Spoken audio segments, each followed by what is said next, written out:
Karla Melfer, naine meeste vahel. Karla sündis 1974 aastal ja kuulub põlvkonda.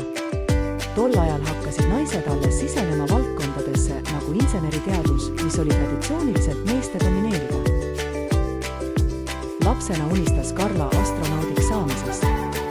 Kosmos paelus teda, kuid tol ajal oli see veel avastamata tee ning ta ei soovinud oma riigist ja perekonnast lahkuda. Karla armastas matemaatikat ja füüsikat. Ennekõike tahtis ta mõista, kuidas asjad töötavad. Ta mõistis, et inseneriteadus oli täiuslik tee. See võimaldas tal lahendada probleeme, aidata ühiskonda ja uurida paljusid erinevaid valdkondi. Karla sugulased töötasid keemia valdkonnas ja tema vanemad oletasid, et ta võib seda teed järgida. Selle asemel valis ta inseneriteaduse, kuid vanemad toetasid tema otsust. 1992 aastal alustas Karla masinaehituse eriala õpinguid. 165 tudengist oli vaid 7 naised. Mõnikord kuulis Karla šovinistlikke kommentaare. Ta õppis neid eirama ja keskenduma oma eesmärkidele, uskudes, et sellised arvamused kuuluvad nendele, kes neid välja ütlevad. Sport aitas Karlal õpingute ajal kursusekaaslaste sekka integreeruda ja sõprussuhteid luua.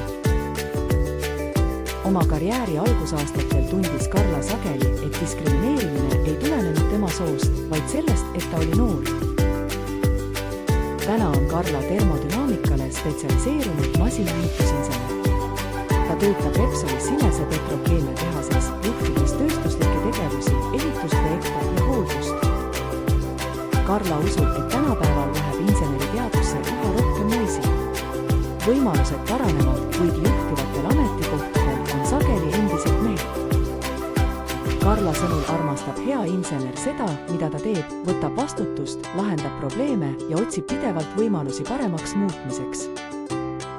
Inseneriteadus avab palju uksi, alates ehitusest ja autotööstusest kuni toidutootmiseni. Inseneriteadus on kõikjal meie maailmas.